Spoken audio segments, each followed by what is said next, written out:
This is Radio Free Cybertron, episode 898. I am Brian Kilby. Radio Free Cybertron is the world's first and oldest toy and action figure podcast since 1999. Wasn't here last week. Chris, thank you for covering. I always love the episodes that I miss. Oh, good. So that I get to listen to the podcast. I like listening to it. Mm-hmm. Yeah, it's a different experience listening to it than being on it. It's fundamentally different. When I'm on it, I can stop you in the middle of a sentence and correct you. When I'm just listening to it when I haven't been on it, I just have to scream there impotently in the car. You're a jerk. Like, no! Hi, I'm Chris. There's Don. Don's audio is going to sound pretty bad. Don's cat ate his microphone cable. Yes. Hank pulled it out of a closed box because I had it four-folded and then chewed on it. Fortunately, Don's headset is nice and the cable's replaceable, but it cost $50 to replace, so lesson learned. Yeah. No cat eating cables anymore. There's Diecast. I'm here, back from the NJCC Realm of Collectors Combined Convention. How was that? It was a lot of fun. I got a lot of stuff to go over in what we got this week on and off topic. That's cool. There's Matt. Hello.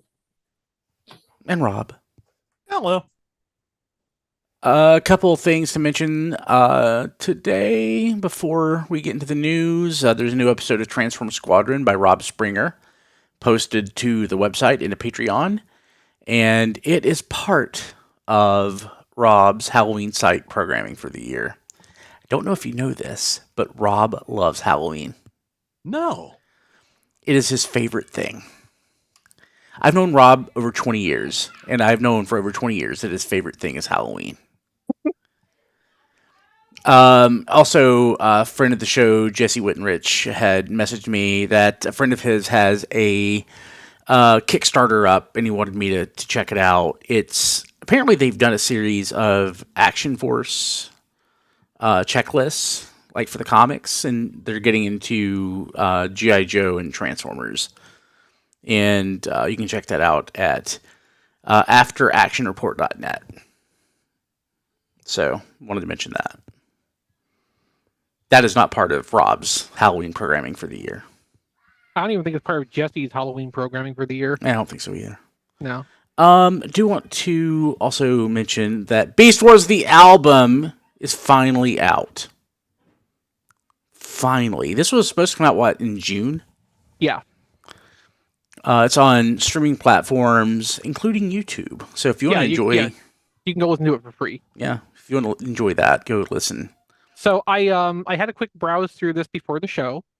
There's many familiar music cues you'll note from various episodes. There's also one special one on there titled Victory from the episode of the same name. If you remember the part of that where Optimus Primal flies up and catches the Axelon as it's crashing out of the sky, and there's a very 70s Superman movie kind of theme music behind him, it's that track. Oh, nice. They actually have that up there as its own soundtrack clip. It's That's kind of cool. great. That's Yeah. awesome. They only ever used that, as far as I remember, in a single episode, and it's up there. Like, that's the most special one they have on there. But the audio quality on them sounds really good, and each clip is averaging around 2 minutes, so they should be like the full-length music cues for all of those pieces. It's a pretty cool thing to have after, 20 damn years. Yeah. So, I haven't read this news item. I'm reading this cold. So, Chris, you're going to have to fill me in. The first run of Studio Series 86 Optimus Prime has a minor misassembly. What is it this time? So it's the heel pieces, which are the taillights for the truck. They're basically installed on the wrong feet, so they're upside down. Oh. Now, looking at the parts, it's an easy mistake to have been made at the point of assembly, because if you put them on the wrong side, the taillights are still oriented the same way.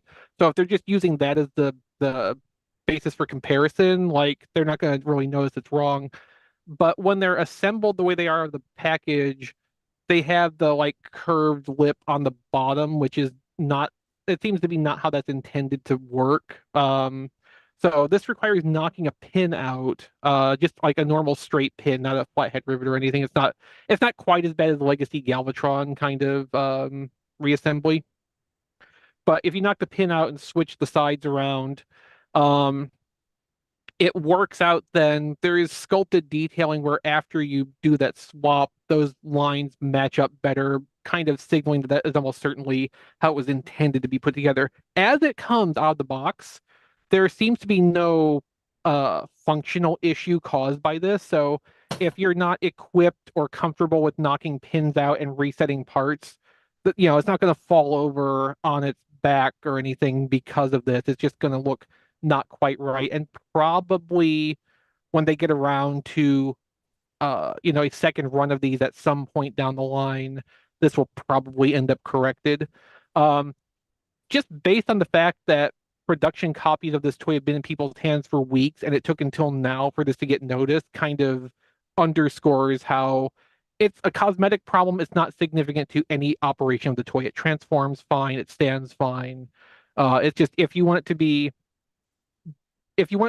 as it was intended to be, you're going to have to do a little surgery on it or wait for a later run of them, which, considering we're still waiting for a reship of Ultra Magnus, maybe you don't want to wait that long to try to get this.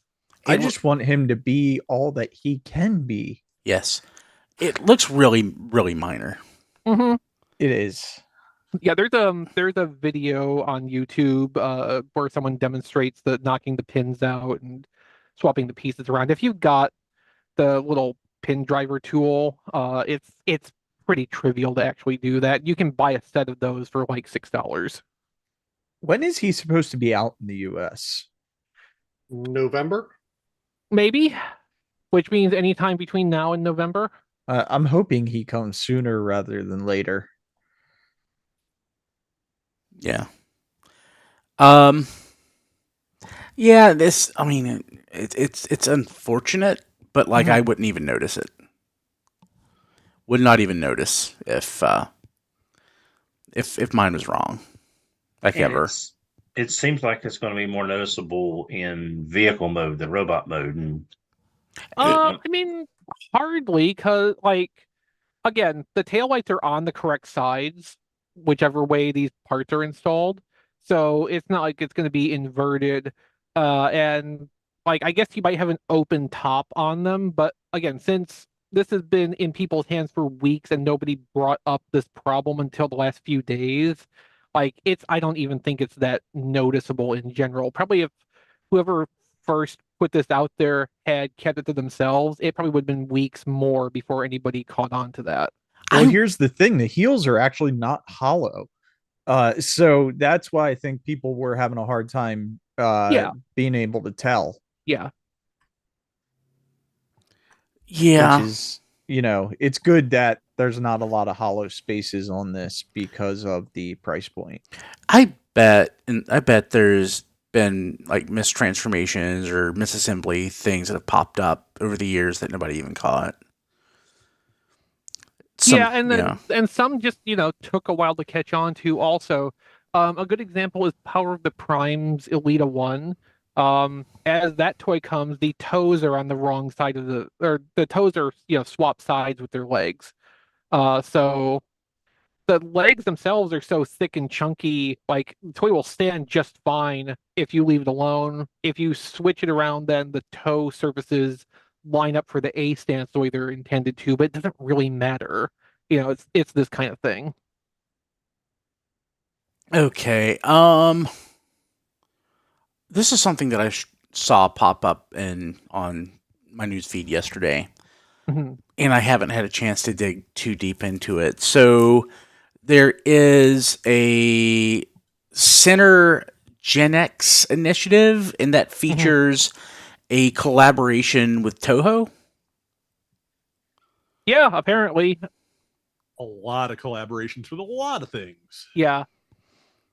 All the things. Very interesting that there's a collaboration with Macross in there, which kind of stands out because That's the thing Bandai owns. Yeah.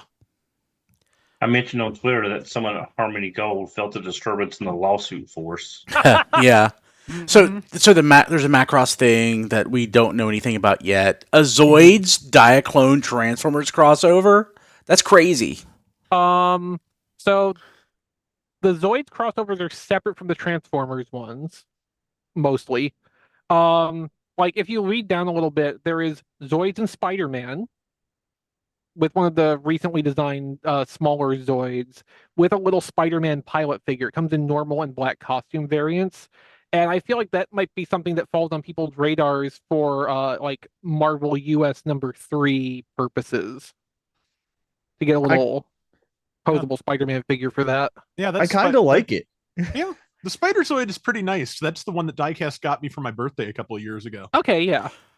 But so there's this Shield D Prime. Oh yeah, the Shield Liger. Yeah. Yeah. And it's Optimus Prime.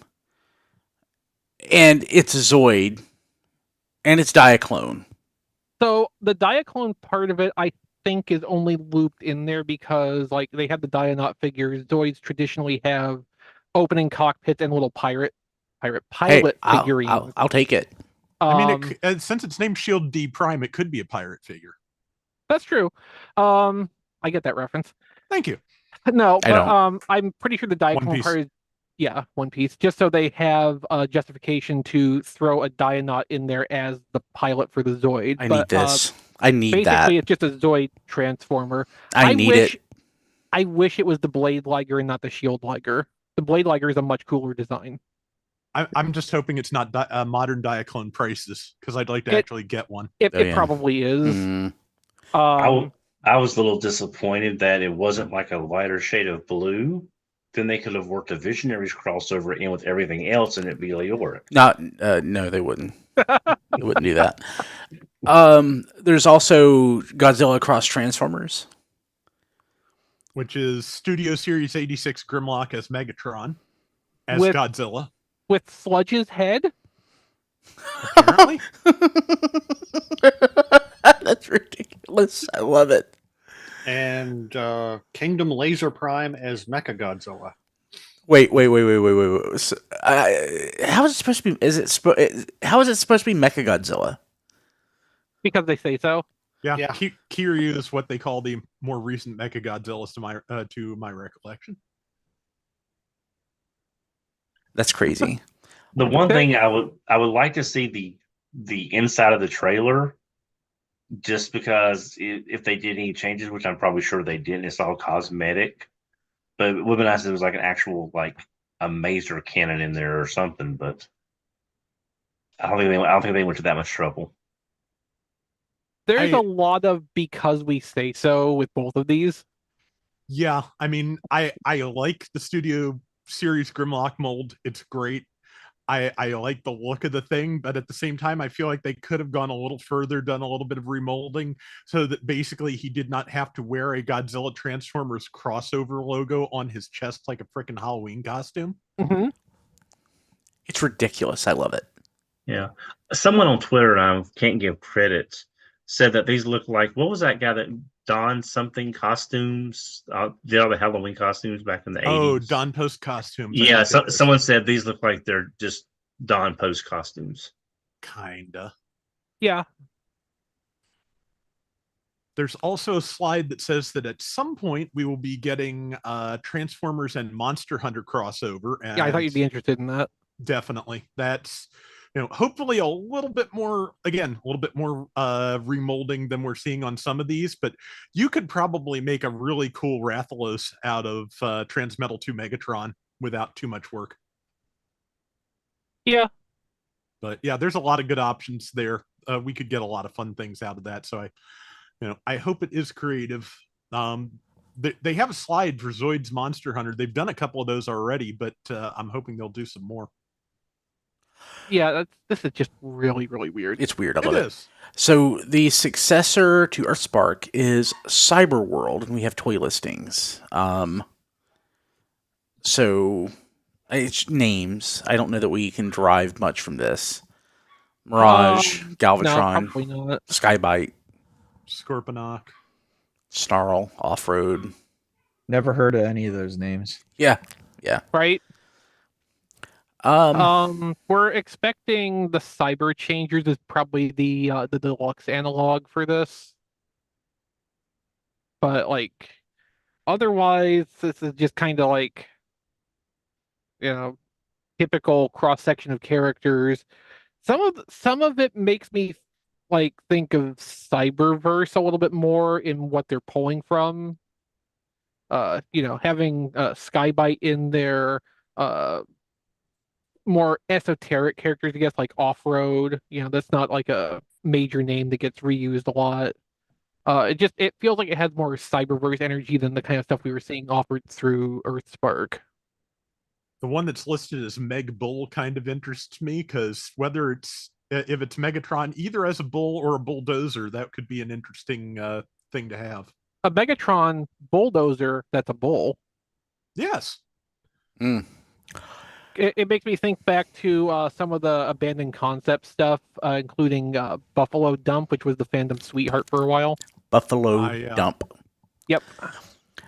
So all that news came by way of JT Prime, who also shared the discovery of Studio Series 86. Oh, no, that's a typo on my part. Okay. I'm like, how is this Studio Series 86? Yeah, no. So Studio Series Transformers 1, I'm assuming. Yeah. Yeah. Deluxe Lita 1. Okay. Sorry about that. Oh, it's okay. That makes way more sense. Yeah, definitely. So one is a surprise, the other is not. The other is not. Yeah, okay, cool. I mean, I would have expected that. Right. I would not have expected Studio Series 86. Okay. Now, if there's a Studio Series 85. Oh, well, yeah, there you go. Now, that would make sense. Uh-huh. Full assortment revealed for Burger King TF1 Kids Meal Toys. Wow. These are out now, right? Yeah. I guess I need to go get some. Yeah, so there's 3 figurines and 3 car versions of the same characters. Yeah. Gotta catch them all. Yeah. My kids don't like Burger King. I like Burger King. I can't say, like, at least as it was 25 to 30 years ago, I wasn't that into their kids' meal offering, like the kind of food they had, but, Yeah. I like the can't new imagine fire. that's gotten better with age. Yeah, I like the new fiery menu that they have, but that doesn't come in kids' meal. The Sprite is surprisingly good. Yeah.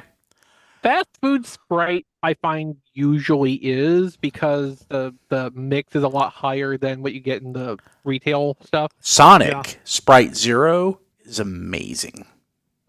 I could probably believe that. Amazing. Okay, so Hot Wheels Cross Transformers Optimus Prime truck to be released in basic line in 2025. Mm-hmm. So there you go. Hot Yeah. Wheels Collectors Unite. Yeah. Okay, so I'm going to read this just as Chris wrote it. So what if they took Transformers reaction figures, got rid of the nice card art, and made them blind boxes instead? Well, that sounds horrible. Well, Don, what do you think about that? Sounds very, very sad. Yeah. Well, good news, sort of. They're at Target now. How much are they? I assume they're the same price as the normal reaction. Like $20? They're like $20, aren't they new? Yeah. Yeah, like if That's if they're $20 blind boxes, hell no. If they end up being like 5 or 10, I could make a case for it for someone else. I don't want to pay $5 for it. But somebody in the TFW comments said that they only paid $14.99. Oh, is that that's all? way too much. Blind boxed reaction figures for $14.99. blind-boxed No, thank you. reaction figure. And the No. sad thing is, most everyone I know is only buying it for the card art for display. Uh-huh. I mean, I've only bought one, and I bought it because it is a toy that literally never existed before. So, Unicron. Yeah. Same. Yeah. I mean, I have a couple of them, but they don't. except for one that I think I got for like ridiculously cheap, they don't come out of the package because they're junk toys. But I think I have one Optimus Prime out of the package, and that's all I needed to know that, wow, I never want to open another one of these things ever again. Yeah. I would guess I was a picky child because like I liked having Star Wars characters, but in terms of how Kenner figures were made, I didn't like them then. Like I had other things you could actually pose, and I mean, I didn't care about posing, but like the size of the action figure compared to say like He-Man figures or something, it was I didn't much care for them myself.